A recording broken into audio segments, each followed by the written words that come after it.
Hello दोस्तों। कहानी कही अनकही में आपका स्वागत है। चारों ओर खूब अंधेरा था। तूफान की सनसनाहट से रात और भी भयंकर हो गई थी। वृक्षों की शाखाएं तूफान में यूं झूम रही थी मानो भूत नाच रहे हों। बेताल बोला, कभी कभी आप जैसे पराक्रमी शूरवीर और खतरों से खेलने वाले भी जिस काम को नहीं कर पाते उसे भोले भाले और सद्भाव रखने वाले लोग बड़ी सरलता से कर लेते हैं। उदाहरण के लिए मैं आपको पद्मनाभ की कहानी सुनाता हूँ। कुमुदवती नामक नगर में पद्मनाभ नामक एक भोला भाला सुंदर युवक रहता था। उसका अपना कोई नहीं था। एक दिन नगर के मार्ग से रत्नभद्र की सुंदर सुपुत्री सुलक्षणा पालकी में जा रही थी। पद्मनाभ की नज़र उस पर पड़ते ही वह चौंधिया गई। उसके अद्भुत सौंदर्य से प्रभावित होकर उसने अपने मन में उसी से विवाह करने का निश्चय किया। रत्नभद्र कुमुदवती नगर का करोड़पति व्यापारी था, लेकिन पद्मनाभ एक गरीब युवक था। करोड़पति की पुत्री से विवाह करना उसके लिए स्वप्न में भी संभव न था, लेकिन अपने भोलेपन के कारण वह इतना सोच न सका। शाम को पद्मनाभ ने यह बात अपने मित्र रवि वर्मा को बताई। रवि वर्मा मन ही मन पद्मनाभ से जलता था, क्योंकि पद्मनाभ की सरलता और सुंदरता की सभी लोग तारीफ करते थे, जो उसे अच्छा नहीं लगता था। वह चाहता था कि पद्मनाभ की निंदा और अपमान हो। वह जानता था कि पद्मनाभ और सुलक्षणा का विवाह असंभव है। जो भी इस बात को सुनेगा इसका मजाक उड़ाएगा, और यदि यह बात रत्नभद्र तक पहुंच जाए तो पद्मनाभ की बड़ी भद्द होगी। इसलिए जब पद्मनाभ ने सुलक्षणा से विवाह की इच्छा प्रकट की, तब रवि वर्मा ने उत्साह में आकर सलाह देते हुए कहा, यह तुम्हारे लिए कोई बड़ी बात नहीं है। तुम जैसे सुंदर दामाद को पाकर रत्नभद्र को बेहद खुशी होगी। अलावा इसके अपनी किस्मत को आजमाने में हर्ज ही क्या है। अपने मित्र से उत्साह पाकर भोला पद्मनाभ पूरी आशा के साथ रत्नभद्र के घर जाकर बोला, महाशय, मैं आपकी पुत्री सुलक्षणा के साथ विवाह करना चाहता हूँ। शायद आपको इसमें कोई आपत्ति ना होगी। रत्नभद्र एक चतुर और समझदार व्यक्ति था। वह समझ गया कि पद्मनाभ अपनी सरलता के कारण ही ऐसा कह रहा है। उसने पद्मनाभ को इस दुस्साहस के लिए कुछ भला बुरा नहीं कहा, बल्कि समझाते हुए यह कहा, हम तुम्हारे साथ अपनी पुत्री का विवाह अवश्य करेंगे, लेकिन इसके लिए तुम्हें एक मन सोना देना होगा। मेरी यह शर्त तुम्हें मंजूर हो तो सोना लेकर आ जाओ, तब मुझे अपनी कन्या का विवाह तुम्हारे साथ करने में कोई आपत्ति ना होगी। रत्नभद्र ने यह सोचकर यह शर्त रखी कि न पद्मनाभ के पास एक मन सोना होगा, न शादी होगी, न सांप मरे न लाठी टूटे। लेकिन पद्मनाभ ने इस बात को भी उसी सरलता से समझा। वह रत्नभद्र से विदा लेकर घर पहुंचा। फिर उसने रवि वर्मा को अपना सच्चा मित्र समझकर रत्नभद्र की शर्त बता दी और फिर उससे सलाह मांगी। रवि वर्मा ने मजा लेने के लिए उसे सोमनाथ महाजन से एक मन सोना मांग लेने के लिए भेज दिया। पद्मनाभ ने अपना दुखड़ा सुनाकर सोमनाथ से एक मन सोना उधार देने की प्रार्थना की। सोमनाथ ने उसे बेवकूफ समझकर उसके साथ और भी गहरा मजाक किया। उसने कहा, अरे, तुम्हें मुझसे उधार लेने की क्या आवश्यकता है? सामने की नदी के किनारे वह देखो, एक भैरव योगी बैठा हुआ है। वह हर वस्तु को सोने में बदलने की पारस विद्या जानता है। यदि वह तुम पर प्रसन्न हो जाए तो वह एक मन सोना तुम्हें मुफ्त ही दे देगा। भैरव एक नंबर का धूर्त था। उसने पारस विद्या का चकमा देकर नगर के कई सेठों को उल्लू बनाया था और उनसे काफी धन ऐंठा था। सोमनाथ ने इसीलिए जरा तमाशा देखने के लिए पद्मनाभ को उस योगी के पास भेज दिया। मुफ्त में एक मन सोना मिलने की बात सुनकर पद्मनाभ की बाछें खिल गईं। वह तुरंत उस भैरव के पास गया और उसने अपने मन की मुराद बताते हुए एक मन सोना के लिए प्रार्थना की। भैरव उस समय गौरवमुक्त नामक डाकू को पकड़ने का उपाय सोच रहा था, जो इसका सारा धन लूट कर ले गया था। उसने पद्मनाभ से कहा, यदि तुम गौरवमुक्त डाकू को मेरे सामने पकड़ कर लाओ तो निश्चय ही तुम्हें एक मन सोना मुफ्त दे दूंगा। अभी जाकर तुम प्रयत्न करो।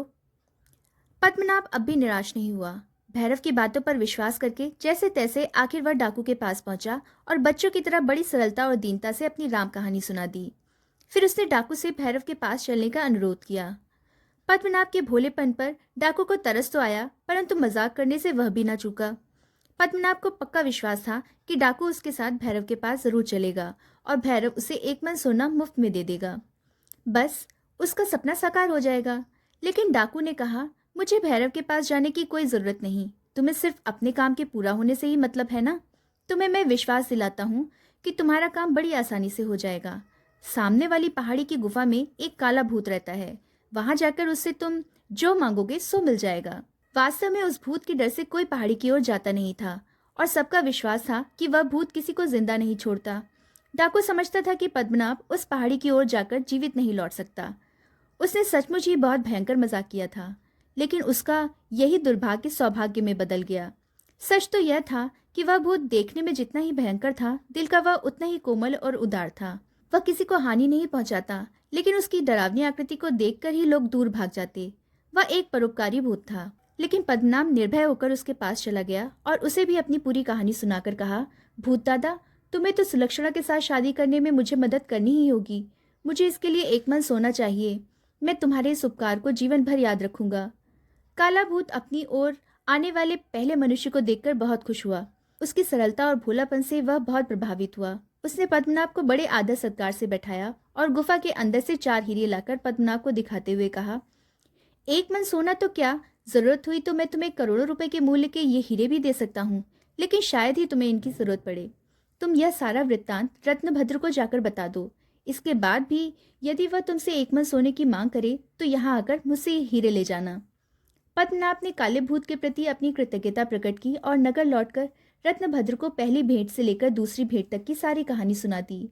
पूरी कहानी सुनने के बाद रत्नभद्र ने बड़े प्यार से पद्मनाभ के कंधे पर थपकी देते हुए कहा, तुम मेरे दामाद बनने के सर्वथा योग्य हो। मैं अपनी पुत्री सुलक्षणा का विवाह तुम्हारे साथ अवश्य बड़ी धूमधाम से करूंगा। बेताल ने यह कहानी सुनाकर कहा, रत्नभद्र एक सांसारिक व्यक्ति और हानि लाभ का विचार करने वाला व्यापारी था। फिर उसने एक गरीब और बेवकूफ लड़के से अपनी पुत्री का विवाह करने का फैसला क्यों किया? क्या ऐसा निर्णय लेना कुछ हास्यास्पद नहीं लगता? क्या उसने काले भूत के भय से ऐसा निर्णय लिया? यदि रत्नभद्र चाहता तो पद्मनाभ के द्वारा काले भूत से उन अमूल्य हीरों को मंगवा सकता था, लेकिन उसने इस मौके को क्यों हाथ से जाने दिया? इन सवालों का जवाब यदि जानकर भी ना दोगे तो तुम्हारा सिर टुकड़े टुकड़े हो जाएगा।